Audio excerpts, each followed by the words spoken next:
Mes parents ont immédiatement réservé des billets d'avion lorsque ma sœur a eu son bébé et ont organisé une réception pour le présenter. Ils sont restés 2 semaines pour s'occuper d'elle. Mais quand j'ai eu mon bébé et que je les ai invités à la réception de mon enfant, ils n'ont même pas envoyé un seul message pour prendre de mes nouvelles. 1 heure de route, c'est trop épuisant, a dit ma mère. Quelques mois plus tard, mon père a frappé à ma porte, tenant un contrat avec mon nom dessus. Il m'a regardé nerveusement et a dit « Nous avons un problème. Je m'appelle Kelly Simons. J'ai 35 ans. Imaginez ceci. Vos parents laissent tout tomber, réservent des vols sans hésiter et traversent l'État au moment où votre sœur aînée annonce qu'elle attend son premier bébé. Il reste 2 semaines complètes chez elle à Tulsa, aidant avec les biberons de minuit, installant la chambre de bébé et organisant une grande fête où tout le monde se rassemble pour rencontrer le nouveau-né. Apporter des cadeaux, siroter du punch et prendre des photos à n'en plus finir. Ma mère a publié photo après photo en ligne avec des légendes débordant de fierté. Notre précieux petit enfant, des moments en famille comme ceux-ci sont tout ce qui compte. Ils avaient l'air si joyeux en tenant la petite Sophia, comme si le monde entier tournait autour de ce tout petit être humain. Maintenant, imaginez ceci. Quelques mois plus tard, je donne naissance à ma propre fille. J'envoie une simple invitation pour une petite réception chez moi à Oklahoma City. Juste du café, des collations et la famille proche. Le trajet depuis chez eux ne dure qu'environ 1 h 45. J'ai attendu leur réponse, espérant qu'ils feraient le voyage. Juste cette fois. Les jours ont passé. Silence. Aucun appel pour demander comment s'était passé l'accouchement. Aucun SMS pour prendre des nouvelles du bébé. Rien. Quand j'ai finalement contacté maman, sa réponse a été calme et désinvolte. Chérie, ce trajet est épuisant à notre âge. Le dos de ton père le fait souffrir, et nous avons été si occupés dernièrement. Occupés. Les mêmes personnes qui avaient traversé la moitié de l'État en avion sans une seule plainte. J'ai regardé le téléphone. Quelque chose en moi a finalement craqué. L'espace vide où ils auraient dû être, tenant ma fille, prenant des photos, célébrant avec nous, faisait plus mal que les mots ne peuvent le dire. J'ai serré mon bébé contre moi et me suis murmuré, j'ai fini d'attendre. Quelques mois plus tard, alors que je la nourrissais dans le salon, la sonnette a retenti. Mon père se tenait là, l'air plus vieux que dans mon souvenir, serrant une épaisse enveloppe avec mon nom dessus. Sa voix était basse et mal à l'aise. Kai, nous avons un problème. Avez-vous déjà ressenti la piqûre d'être négligé par les personnes qui sont censées vous aimer le plus? Laissez votre histoire dans les commentaires ci-dessous. Je lis chacune d'entre elles, et j'adorerais savoir ce que vous avez traversé. Parlons-en. L'injustice n'a pas commencé avec la réception de ma fille. Elle était là, discrètement, depuis aussi longtemps que je me souvienne, tissée dans la vie quotidienne de notre maison à Oklahoma City. Trinity a 4 ans de plus que moi. Dès le jour où elle est rentrée de l'hôpital, la maison semblait différente. J'avais 5 ans, debout dans l'embrasure de la porte, regardant maman la tenir serrée, lui murmurant des mots d'amour doux que je ne l'ai jamais entendu m'adresser. J'ai essayé si fort d'être sage, de rester silencieuse, d'aider avec les petites choses dans la maison, espérant un jour mériter ce même regard doux. Cela n'est jamais arrivé. Un Noël se détache nettement dans ma mémoire. Je venais d'avoir 7 ans et j'avais demandé un ensemble de fournitures de dessin, des crayons de couleur, un carnet de croquis, la belle boîte en fer qui avait l'air si professionnelle. Le matin de Noël, le cadeau était là sous le sapin, magnifiquement emballé. Mais maman l'a porté directement dans la chambre de Trinity.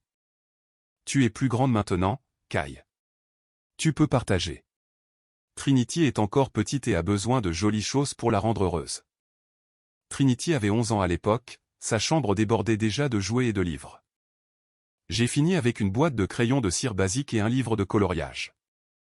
Je me suis dit que ce n'était pas grave, que les choses s'équilibreraient un jour. Elles ne l'ont jamais fait. Au collège, les différences étaient impossibles à ignorer. Trinity fréquentait une académie privée dans le centre-ville d'Oklahoma City. Petite classe, uniforme, sorties scolaires dans les musées et les centres scientifiques. Les frais de scolarité étaient élevés, mais mes parents n'ont jamais hésité. Elle a besoin de structure, disait maman. Elle est plus sensible. Je fréquentais l'école publique locale. Je ne me suis pas plainte.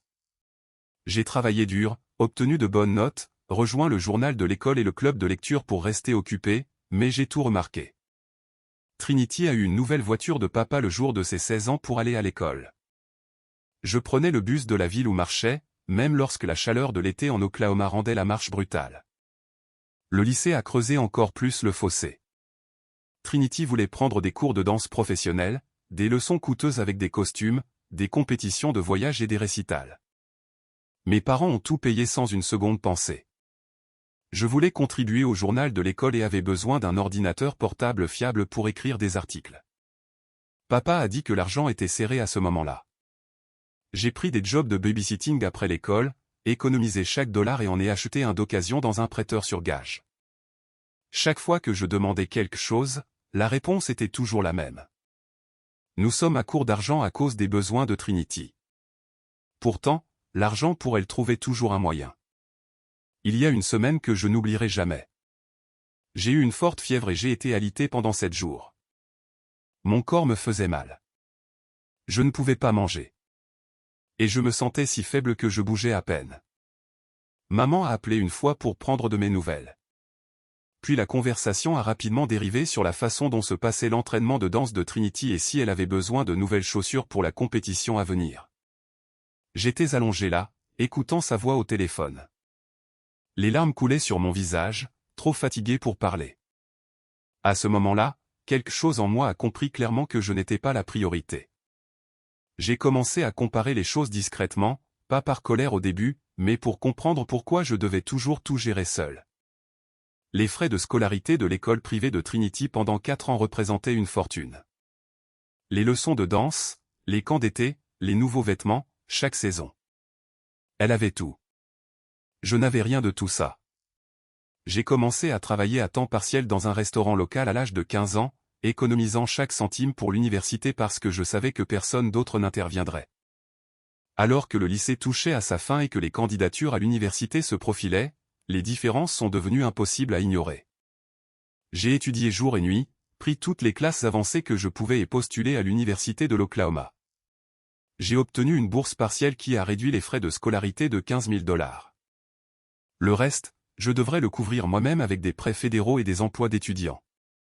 Je savais que le chemin à parcourir serait difficile, mais c'était le seul moyen de briser le schéma dans lequel j'avais vécu si longtemps. J'étais déterminé. Cette détermination m'a porté à travers les examens finaux, la lettre d'acceptation de l'université et le jour où j'ai fait mes valises pour Norman. J'ai quitté la maison en sachant que je devrais tout construire par moi-même. Et j'étais prête. La vie universitaire a rendu le fossé entre ma sœur et moi impossible à ignorer plus longtemps. J'ai commencé à l'université de l'Oklahoma avec une bourse partielle qui couvrait 15 000 $ de frais de scolarité. Le reste provenait de prêts étudiants fédéraux et de postes d'étudiante à la bibliothèque du campus. Je vivais dans les dortoirs, mangeais des ramen et des sandwichs au beurre de cacahuètes, étudiais tard dans la nuit et calculais chaque dollar pour m'assurer de pouvoir couvrir les paiements d'intérêt sur mes prêts. Je me suis poussé à fond, j'ai gardé mes notes élevées et je me suis dit que le travail acharné finirait par payer. 2 ans plus tard, Trinity a postulé à la même université. Mes parents ont tout couvert sans poser de questions. Frais de scolarité complets, chambre de dortoir privée, livres, plan de repas améliorés, même de l'argent de poche. Quand elle a décidé qu'elle voulait un semestre à l'étranger à Londres, ils ont payé pour ça aussi, y compris les vols et les frais de subsistance. Je me souviens encore de l'appel que j'ai passé à papa pendant ma 3e année. J'avais trouvé un programme de stage d'été à Dallas qui coûtait 3 000 $. J'avais déjà économisé la moitié grâce à mon poste d'assistante résidente. J'ai demandé s'il pouvait aider avec le montant restant. Sa réponse a été immédiate et ferme. Nous sommes à court d'argent en ce moment, Kai. Trinity a besoin d'une bonne voiture pour se déplacer sur le campus. Cette voiture ne s'est jamais matérialisée pour moi, mais elle en a une quand même. J'ai obtenu mon diplôme avec mention, mais la cérémonie m'a semblé vide. J'ai traversé la scène seul, ma toque et ma toge achetées avec l'argent que j'avais gagné moi-même. Mes parents y ont assisté, se sont assis pendant tout l'événement et ont souri pour les photos. Mais ils sont partis juste après la remise des diplômes parce qu'ils devaient conduire pour aider Trinity à emménager dans son nouvel appartement. Je suis resté sur le parking à regarder leur voiture disparaître sur la route, le poids de ma dette s'installant plus lourdement sur mes épaules. 70 000 $ de prêt. Chaque mois, je payais plus de 600 $, regardant les intérêts ronger mes progrès. Après l'obtention de mon diplôme, j'ai décroché un poste de débutant dans les services aux étudiants dans un collège communautaire d'Oklahoma City. Le salaire de départ était modeste, mais j'ai gravi les échelons jusqu'à devenir coordinatrice principale des admissions. Mon travail consistait à aider les étudiants à remplir les formulaires d'aide financière, en particulier les étudiants de première génération dont les familles offraient peu ou pas de soutien. Je me suis profondément connecté à eux parce que j'avais vécu cette lutte. Dès mon premier chèque de paie, j'ai envoyé 400 $ à mes parents chaque mois. Ils appelaient ça de l'aide pour les factures. Je savais que c'était le prix que je payais pour être la fille autosuffisante. Pendant 10 années consécutives, je n'ai jamais manqué un paiement, même pendant les mois où je devais sauter des repas ou retarder mes propres factures de service public pour m'assurer que le chèque soit encaissé. J'ai rencontré Ryan dans un club de lecture local pour les gens qui aimaient lire mais ne pouvaient pas toujours s'offrir de nouveaux livres reliés. Il enseignait l'histoire dans un lycée voisin et avait ses propres prêts étudiants.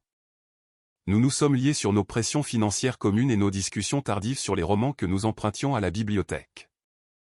Quand il a rencontré mes parents pour la première fois, il a immédiatement remarqué la distance. « Il semble distant envers toi », a-t-il dit après. J'ai balayé ça d'un revers de la main à l'époque, mais il a vu ce que j'avais appris à accepter. Maman a appelé Trinity 3 fois pendant notre dîner. Pourtant, quand j'ai mentionné ma récente promotion, je n'ai reçu qu'un hochement de tête et un changement rapide de sujet. Après 2 ans de relation, nous nous sommes fiancés. Nous avons organisé un mariage simple dans une petite salle à Oklahoma City. Mes parents y ont assisté, se sont assis au premier rang et ont posé pour les photos, mais ils sont partis immédiatement après la coupe du gâteau parce que Trinity avait un rendez-vous chez le médecin. Il n'y a eu aucune excuse, juste un au revoir précipité. Le mariage de Trinity à Tulsa était d'une toute autre envergure. Lieu élégant, bar ouvert, groupe de musique live, et chaque détail parfait. Mes parents ont contribué généreusement, ont aidé avec les acomptes et ont fait venir des parents par avion. Quand elle et son mari ont acheté leur première maison dans une belle banlieue de Tulsa, maman est montée chaque week-end pour aider à décorer. Les photos ont inondé ses réseaux sociaux avec des légendes pleines de fierté. Puis est venue l'annonce de la grossesse. Un texto de groupe est arrivé avec des images d'échographie. Mes parents ont répondu instantanément avec excitation et des plans pour aider. Quand Sophia est née, ils se sont envolés pour Tulsa tout de suite. Ils sont restés 2 semaines à préparer les repas, à bercer le bébé et à prendre les gardes de nuit pour que Trinity puisse se reposer. Ils ont organisé une réception élaborée pour rencontrer le bébé, traiteur, ballons partout, une table de cadeaux qui débordait. Maman publiait des mises à jour constantes en ligne, chaque légende éclatant de joie. Bonheur débordant avec notre petite. J'ai regardé depuis Oklahoma City, mon propre ventre s'arrondissant de jour en jour. Ryan a mis son bras autour de moi et a dit doucement, « Ils seront là pendant des heures. » J'ai essayé de m'accrocher à cet espoir. Ma fille est arrivée quelques mois après le bébé de ma sœur. Le travail a été long mais c'est bien passé. Elle est venue au monde en bonne santé avec les yeux marron foncé de Ryan et mon menton têtu. La tenir pour la première fois, c'était comme si tout avait enfin un sens. J'ai envoyé des invitations pour une petite réception 2 semaines à l'avance. Rien d'élaboré, juste du café, des biscuits faits maison et une chance pour la famille proche de la rencontrer chez nous à Oklahoma City. Le trajet depuis la maison de mes parents n'était que d'environ 1h45. J'ai écrit dans l'invitation, « S'il vous plaît, venez rencontrer votre petite fille. » Cela signifierait tout pour nous. La réponse n'est jamais venue. Pas de RSVP, pas de questions sur le déroulement de l'accouchement, pas de message demandant son nom ou des photos. Quand j'ai finalement appelé maman, sa voix semblait fatiguée et distante. « Chérie, ce trajet jusqu'à Oklahoma City est trop fatigant en ce moment. Le dos de ton père le fait souffrir, et nous avons été si occupés dernièrement. » Trop. C'était moins de 2 heures. Ils avaient conduit plus loin pour la fête de naissance de Trinity sans une seule plainte. J'ai raccroché le téléphone et je me suis assise sur le canapé avec ma fille endormie contre ma poitrine. Le vide s'est répandu en moi comme de l'eau froide. Le jour de la réception est arrivé. Les amis ont rempli le salon de rires et de cadeaux. La mère de Ryan a apporté sa fameuse lasagne encore chaude du four. Son père a bercé le bébé comme si elle avait toujours été la sienne. La maison était pleine d'amour, mais l'espace où mes parents auraient dû être est resté silencieux. Pas d'appel téléphonique, pas de carte dans le courrier, pas de fleurs à la porte, rien. J'ai serré ma fille contre moi cette nuit-là et je lui ai murmuré, ce n'est pas grave. Nous nous suffisons à nous-mêmes. J'avais fini d'attendre qu'ils nous choisissent. Quelques mois ont passé dans un brouillard de nuit blanche et de premiers sourires. Un après-midi, alors que je la nourrissais dans le salon, la sonnette a retenti. Mon père se tenait sur le porche, l'air plus vieux que la dernière fois que je l'avais vu. Ses cheveux étaient plus fins, ses épaules légèrement voûtées. Il tenait une épaisse enveloppe en manille avec mon nom tapé sur le devant. Il est entré quand je l'ai laissé faire, s'est assis sur le canapé et a fait glisser l'enveloppe sur la table basse. « Kai », a-t-il dit à voix basse. « Nous devons parler de quelque chose concernant la succession de ta grand-mère Evelyne. Il y a un problème avec les papiers et nous avons besoin de ton aide pour régler ça. » J'ai ouvert l'enveloppe lentement. À l'intérieur se trouvait un formulaire de renonciation de bénéficiaire. Mon nom était indiqué comme le bénéficiaire initial d'un fonds d'éducation que grand-mère Evelyne avait créé des années plus tôt. Je n'avais aucune idée de son existence. Papa a expliqué soigneusement, en évitant mes yeux, que le fonds était destiné à mes frais universitaires et à mes besoins futurs. Mes parents avaient été nommés dépositaires en vertu de la loi sur les transferts uniformes aux mineurs. Le montant initial était de plus de 140 000 $. Le formulaire qu'il voulait que je signe déclarait que j'avais reçu le plein bénéfice, que tous les fonds avaient été utilisés de manière appropriée pour mon éducation. Je l'ai regardé. Papa, j'ai contracté des prêts pour l'université. Je dois encore plus de 50 000 $. Il s'est agité sur son siège. Nous avons dû faire des choix pour la famille. Les ressources étaient limitées. Trinity avait besoin de plus de soutien pendant ces années. J'ai demandé les relevés. Il a hésité, puis a sorti des registres imprimés de l'enveloppe. Les retraits ont commencé à peu près au moment où Trinity a commencé l'école privée. Les paiements correspondaient exactement à ses frais de scolarité. Des retraits ultérieurs ont couvert son semestre en Europe. Puis les frais d'études supérieures. Chaque transaction était liée à ses dépenses. Aucune d'entre elles n'était liée à moi. Mes mains tremblaient en parcourant les pages. Ce compte portait mon nom. Vous étiez censé l'utiliser pour moi.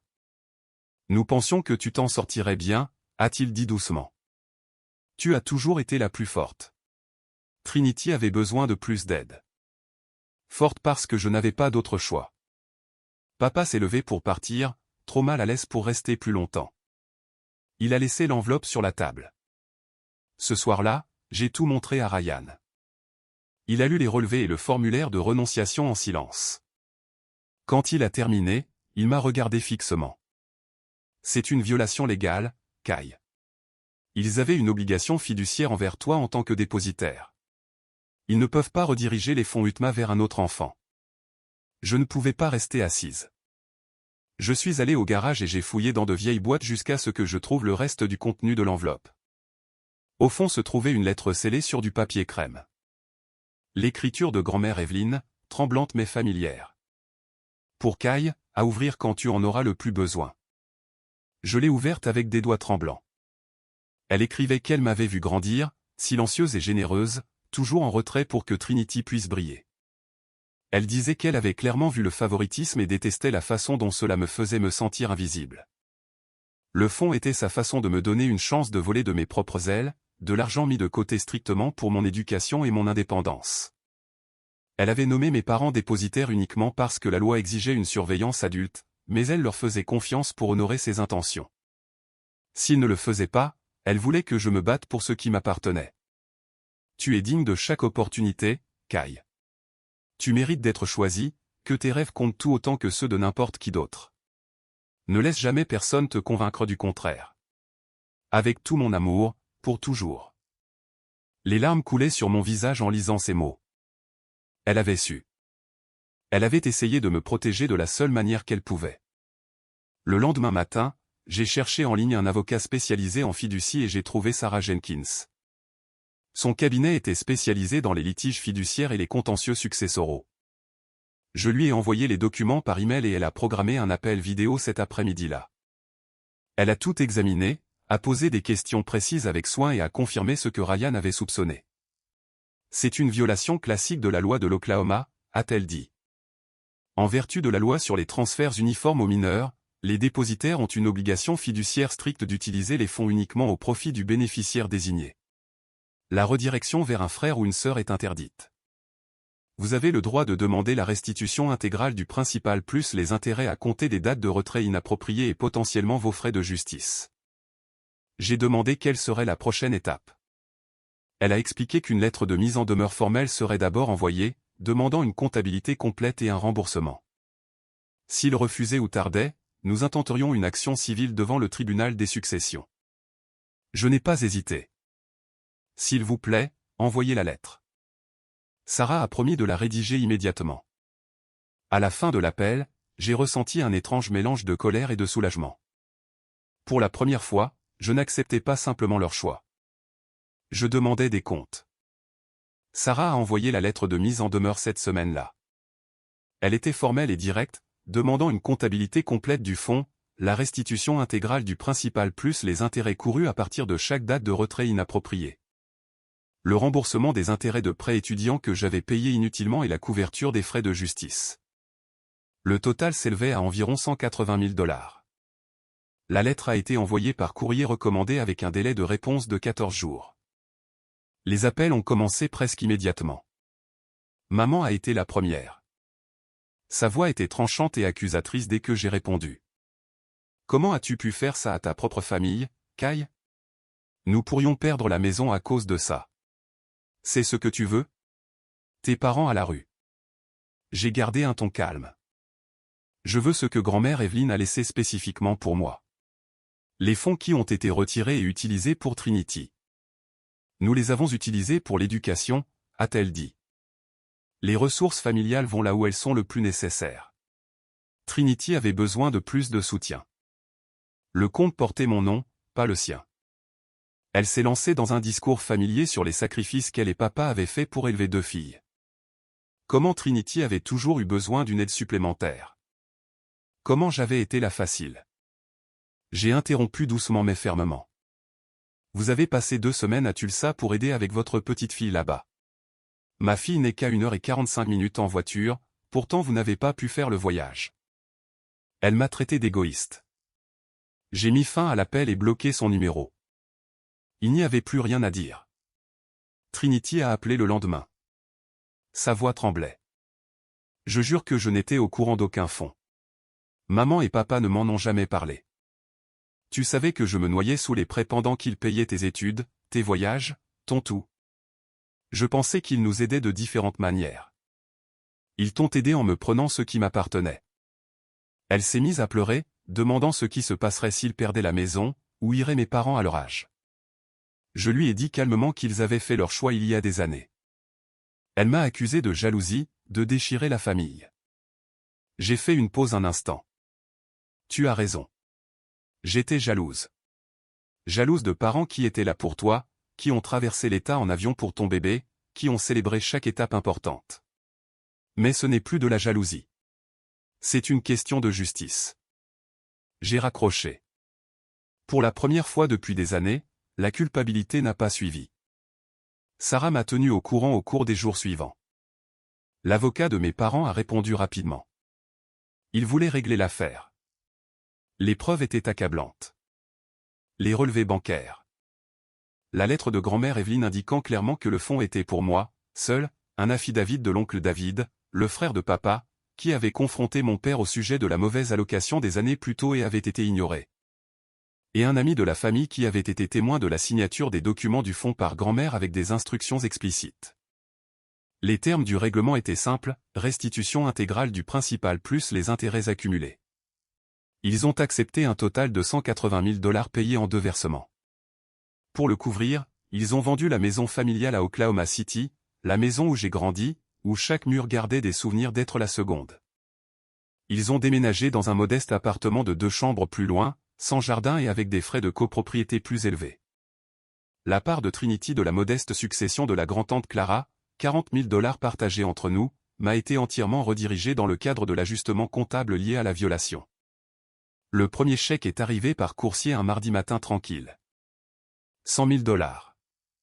Je l'ai emmené à la banque avec Ryan à mes côtés. Il m'a serré la main pendant que le caissier traitait le dépôt.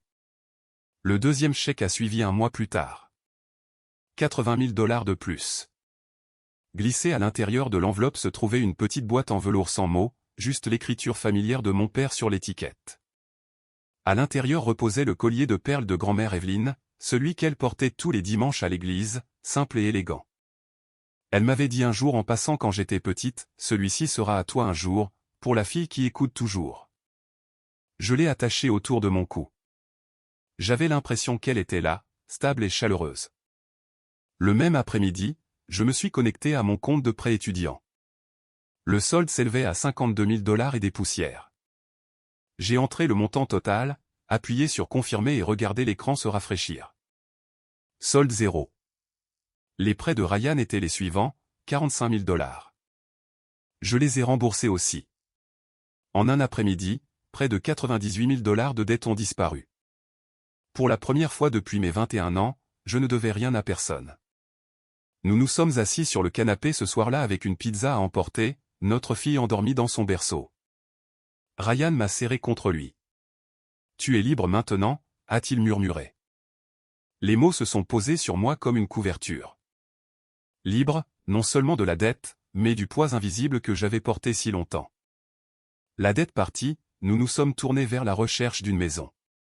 Nous avons cherché des quartiers dans les parties plus calmes d'Oklahoma City, cherchant quelque chose de modeste, mais à nous. La maison que nous avons choisie était un ranch de 3 chambres construit dans les années 1950. Plancher en bois franc, un grand jardin à l'arrière et un porche avant qui appelait une balançoire. Le prix était de 240 000 $. Nous avons offert 242 000 $, et les vendeurs ont accepté. L'acompte provenait directement des fonds du règlement, 60 000 $. L'hypothèque mensuelle semblait familière en montant à ce que nous avions payé pour les prêts, mais cette fois, chaque paiement constituait un capital au lieu de disparaître en intérêts. Le jour de la clôture est arrivé par un matin de printemps clair. Nous avons parcouru les pièces vides ensemble, imaginant des bibliothèques le long des murs du salon. Des dîners de famille à une table que nous achèterions, des vacances remplies de gens qui se présentaient vraiment. Les parents de Ryan sont venus ce week-end avec un cadeau de pendaison de crémaillère, une balançoire de porche en bois qu'ils avaient choisi eux-mêmes. Nous l'avons suspendu cet après-midi-là, et nous nous sommes assis tous les trois ensemble à regarder le coucher de soleil peindre le ciel dans des tons d'orange et de rose. Notre fille a trottiné sur le porche, gloussant alors que la balançoire grinçait doucement sous nous. Pour la première fois, la maison semblait permanente. J'ai planté des fleurs le long de l'allée le week-end suivant. Des soucis et des pétunias qui fleurissaient brillamment contre le soleil de l'Oklahoma. Ryan a transformé une partie du jardin arrière en un petit potager, en commençant par des plants de tomates. Notre fille adorait le regarder les arroser, applaudissant quand les premiers fruits verts sont apparus. Elle courait dans l'herbe, son rire résonnant contre la clôture. Ces moments simples, la regarder chasser les papillons, sentir le soleil sur mon visage pendant que Ryan travaillait à mes côtés, ont commencé à remplir les espaces qui s'étaient autrefois sentis si vides. J'ai créé le fonds de bourse d'études Evelyn Mitchell peu de temps après notre déménagement. J'ai doté 120 000 $ par l'intermédiaire de la fondation de l'Université de l'Oklahoma. Le principal générerait des intérêts annuels, assez pour attribuer 1 ou 2 bourses chaque année à des étudiants sans soutien financier familial. Des étudiants de première génération ou indépendants qui devaient naviguer à l'université comme je l'avais fait. La première bénéficiaire était Maria Gonzalez, une étudiante en soins infirmiers de 19 ans qui occupait 2 emplois pour couvrir ses dépenses. Ses parents n'étaient pas dans le tableau. Quand elle est venue à mon bureau pour remercier le donateur anonyme, je lui ai raconté l'histoire derrière le fond. Ma grand-mère a mis ça de côté pour quelqu'un comme toi, ai-je dit. Elle voulait te donner la chance qu'elle s'est assurée que j'ai, même si ça m'a pris des années pour la réclamer. Les yeux de Maria se sont remplis de larmes. Elle m'a serré fort dans ses bras. Cela signifie tout. Je peux me concentrer sur l'école maintenant au lieu de m'inquiéter chaque mois. Je l'ai serré dans mes bras en retour, sentant un morceau de quelque chose de brisé en moi commencer à se réparer. Je ne pouvais pas changer ce qui était arrivé à mon moi plus jeune, mais je pouvais m'assurer que d'autres n'aient pas à mener les mêmes batailles seuls. La vie s'est installée dans un rythme doux. Je portais le collier de perles de grand-mère Evelyne tous les jours, un rappel silencieux de son amour et de sa croyance en moi. Nous avons commencé à organiser des dîners avec la famille de Ryan, l'oncle David et quelques amis proches. La table était toujours pleine, la conversation facile et chaleureuse. Plus de chèques mensuels à mes parents. Plus d'attente d'appels téléphoniques qui ne venaient jamais. L'oncle David venait souvent. Il apportait des histoires sur grand-mère Evelyne, comment elle aimait faire des tartes aux pommes à partir de rien, comment elle glissait toujours un livre supplémentaire dans mon sac quand je lui rendais visite. Elle serait si fière, a-t-il dit un après-midi alors que nous étions assis sur la balançoire du porche. Transformer son cadeau en quelque chose qui aide les autres. C'est exactement ce qu'elle espérait. Le père Michael, un prêtre de l'église de la famille de Ryan, est passé un dimanche après la messe. Il se souvenait bien de grand-mère Evelyne. Elle m'a confié plus d'une fois ses inquiétudes, a-t-il dit doucement. Elle craignait que le favoritisme ne laisse des cicatrices durables sur toi. C'est pourquoi elle a créé le fonds séparément, pour te donner une protection que personne d'autre ne t'offrirait. Il a souri. En voyant comment tu as transformé cela en bien pour les autres, elle sourirait en te regardant en ce moment. Mes parents avaient déménagé dans leur plus petit appartement, plus loin du quartier de Trinity. Maman a publié une seule photo en ligne avec une légende sur la simplification de la vie. Les commentaires étaient rares. Trinity a envoyé un SMS après le règlement. Ce n'est pas juste. Maman et papa ont des difficultés maintenant. Je n'ai pas répondu. Elle n'a jamais posé de questions sur ma fille ni présenté d'excuses. Je les ai tous bloqués. Il ne restait plus de colère, seulement un sentiment de clôture. Notre maison est devenue un véritable refuge. Nous avons peint la chambre de bébé d'un bleu pâle doux. Accroché des photos de notre fille avec les parents de Ryan, l'oncle David et des amis. Aucune photo de mon côté de la famille. L'espace semblait honnête et paisible. Un soir, nous étions assis sur la balançoire du porche pendant que notre fille jouait dans l'herbe. Ryan m'a regardé. « Regrettes-tu quelque chose » a-t-il demandé doucement. J'ai réfléchi un instant. Non. Je regrette les années que j'ai passées à payer pour leur choix. Mais je ne regrette pas d'avoir repris ce qui m'appartenait. Il s'est penché et a embrassé mon front. Tu mérites cette paix. J'ai regardé le ciel devenir rose et or.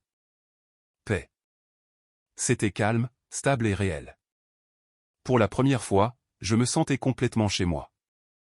Le fonds de bourse d'études a continué à faire une différence. Le deuxième bénéficiaire était Jamal Washington, un jeune homme étudiant en ingénierie qui était en grande partie seul depuis le lycée. Il m'a écrit une lettre de remerciement qui est arrivée dans ma boîte aux lettres au bureau. Cela change tout. Je peux me concentrer sur mes cours maintenant au lieu de travailler à 3 emplois. J'ai encadré la note et l'ai placée sur mon bureau, juste à côté d'une photo de ma fille souriant sur la balançoire du porche. Chaque fois que je la regardais, je ressentais une fierté tranquille, non pas pour moi-même, mais pour la chaîne que grand-mère Evelyne avait commencée. Nous emmenions notre fille au parc presque tous les week-ends. Elle adorait les balançoires, gloussant bruyamment pendant que Ryan la poussait de plus en plus haut. Je me tenais en bas, les bras tendus, l'attrapant alors qu'elle revenait en se balançant. Elle chassait les papillons dans l'herbe, ses petites jambes pompant avec détermination. Ces sorties simples sont devenues les moments forts de nos journées. Des moments de pure joie que personne ne pouvait nous enlever. L'oncle David passait régulièrement. Il apportait des histoires sur grand-mère Evelyne que je n'avais jamais entendues auparavant. Comment elle faisait des tartes aux pommes à partir de rien chaque automne, remplissant la maison de cannelle et de chaleur. Comment elle glissait toujours un livre supplémentaire dans mon sac quand je lui rendais visite enfant. Un après-midi, alors que nous étions assis sur la balançoire du porche, il m'a regardé et a dit, « Elle adorait savoir que tu transmets sa protection. » C'est exactement ce qu'elle espérait en créant ce fonds. J'ai hoché la tête, touchant le collier de perles autour de mon cou. J'aimerais qu'elle puisse voir ça. Le père Michael est revenu un dimanche après l'église. Il connaissait grand-mère Evelyne depuis des années et se souvenait clairement de ses préoccupations. Elle s'inquiétait que le favoritisme laisse des marques profondes, a-t-il dit doucement. Elle a créé le fonds pour te donner quelque chose de solide sur quoi te tenir. En voyant comment tu l'as utilisé pour aider les autres, elle serait ravie. Ces mots sont restés avec moi longtemps après son départ. La lutte n'avait pas seulement été une question d'argent. Il s'agissait d'affronter la vérité. Mes parents avaient choisi Trinity plutôt que l'équité, la commodité plutôt que d'être présent, le silence plutôt que les excuses. J'avais passé des années à essayer de gagner leur amour en étant la facile, la forte, celle qui ne demandait jamais trop. Mais l'amour ne se gagne pas par le silence ou le sacrifice. Il est donné librement ou ce n'est pas de l'amour du tout. J'ai choisi de mettre fin au cycle. Trinity a eu son deuxième enfant. Maman a posté des photos en ligne. La même excitation, les mêmes légendes pleines de joie. Je les ai fait défiler sans aimer ni commenter. Ma fille marchait maintenant avec assurance, criant à maman, chaque fois qu'elle me voyait. Ryan lui a appris des chansons simples. La mère de Ryan lui chantait des berceuses de sa voix douce. C'était suffisant, plus que suffisant. J'ai commencé à tenir un petit journal, non pas pour m'attarder sur la douleur, mais pour la traiter. J'ai écrit sur la semaine où j'étais alité avec de la fièvre et où maman a à peine pris de mes nouvelles. J'ai écrit sur le fait d'économiser pour un ordinateur portable pendant que Trinity recevait des costumes de danse. J'ai écrit sur le remboursement de prêts seuls pendant que mes parents finançaient sa vie. J'ai écrit sur la réception qui est restée vide. J'ai écrit sur la lettre de grand-mère Evelyne et le collier de perles qui reposait maintenant contre ma peau. J'ai écrit sur la maison que nous possédions, la balançoire du porche, le jardin à l'arrière. À la fin de chaque entrée, j'écrivais la même ligne. Je suis vu. Je suis choisi, par moi-même d'abord. Ryan a trouvé le journal ouvert un soir. Il a lu une page en silence, puis a enroulé ses bras autour de moi par derrière. Il n'a rien dit. Il m'a juste serré plus fort. Nous avons organisé Thanksgiving cette année-là. Les parents de Ryan, sa sœur, l'oncle David et une poignée d'amis proches ont rempli notre salle à manger. La table était bondée de nourriture. Dinde, purée de pommes de terre, haricots verts, petits pains faits maison. Les rires résonnaient contre les murs. Notre fille tapait sa cuillère contre sa chaise haute, ravie par le bruit. Personne ne manquait. Tout le monde était là parce qu'il voulait être là. Après le dîner, l'oncle David a levé son verre. À Evelyne, a-t-il dit, et à Kai, qui l'a rendu fier. Tout le monde a levé son verre. J'ai touché le collier de perles. À la famille choisie. Les mots sonnaient juste dans ma bouche. Noël est arrivé peu de temps après. Nous avons décoré le sapin ensemble, accroché des chaussettes au-dessus de la cheminée, préparé des biscuits dans la cuisine pendant que notre fille aidait en saupoudrant du sucre partout. Aucun appel n'est venu de mes parents, aucun SMS de Trinity. Le silence était paisible maintenant. Ni lourd, ni douloureux, juste calme. Le drame ne me manque plus. Je ne porte plus la culpabilité. Ce qui me manquait, c'était l'idée de ce que la famille aurait pu être. Des parents qui se présentaient, une sœur qui partageait, une maison où tout le monde comptait de la même manière. Mais cette idée s'était estompée, remplacée par quelque chose de réel et de solide. Une nuit, notre fille s'est réveillée en pleurant. Je suis allé dans sa chambre, les prise dans mes bras et les bercer doucement. Ryan est apparu dans l'embrasure de la porte, puis nous a rejoints, enroulant ses bras autour de nous deux. Je l'ai regardé par-dessus sa tête et j'ai su que c'était ça, être présent. Je n'ai jamais regardé en arrière. Le fonds que grand-mère Evelyne a laissé était destiné à m'acheter la liberté. Mes parents l'ont mal utilisé. Mais j'ai récupéré quelque chose de bien meilleur. La vraie liberté. La liberté ne vous est pas donnée. Elle est reprise, par des documents, par des limites, par le choix de qui mérite une place dans votre vie. Mes parents vivent maintenant dans un plus petit appartement, plus loin de tout ce qui leur est familier. Trinity se débrouille plus seule. Ils font face aux conséquences de leur choix. Contraintes financières, vacances plus calmes, moins de soutien. Je ne leur souhaite aucun mal.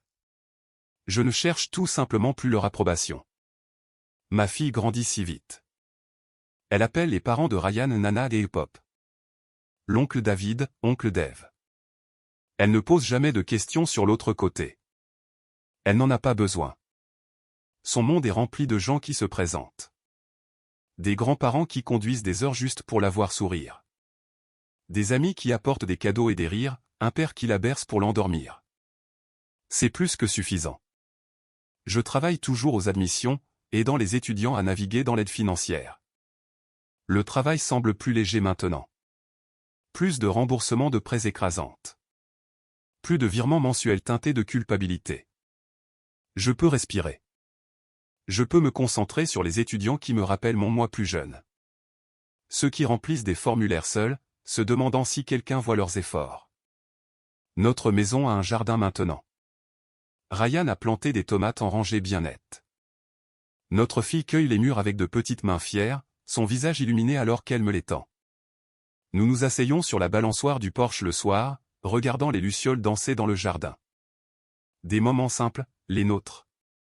Je porte le collier de perles de grand-mère Evelyne tous les jours. Quand je le touche, je murmure un merci silencieux. Elle m'a vu quand personne d'autre ne le faisait. Elle m'a donné les outils pour me voir moi-même. La force, la valeur, le courage de réclamer ce qui m'appartenait. Le fonds de bourse d'études continue de croître. Plus de bénéficiaires chaque année. Chacun reçoit une lettre personnelle de ma part. Vous le méritez. Construisez votre avenir. Rappelez-vous, vous êtes digne. Je n'ai pas pu protéger mon moi plus jeune de la douleur, mais je peux protéger d'autres comme elle. Si je pouvais parler à cette petite fille silencieuse que j'étais, je lui dirais ceci. Tes rêves comptent. Ta douleur compte. Ne te diminue pas pour mettre les autres à l'aise. Batte-toi pour ce qui t'appartient. Et quand la famille de sang échoue, construisons une par l'action. Les gens qui te choisissent chaque jour, qui se présentent, qui restent. Je l'ai fait. Notre fille rit dans l'herbe, sa petite voix portant à travers le jardin. Ryan enroule ses bras autour de moi par derrière. Je m'appuie contre lui, la regardant courir. À cet instant, je connais la vérité la plus profonde. La liberté, c'est choisir qui mérite de se tenir à tes côtés.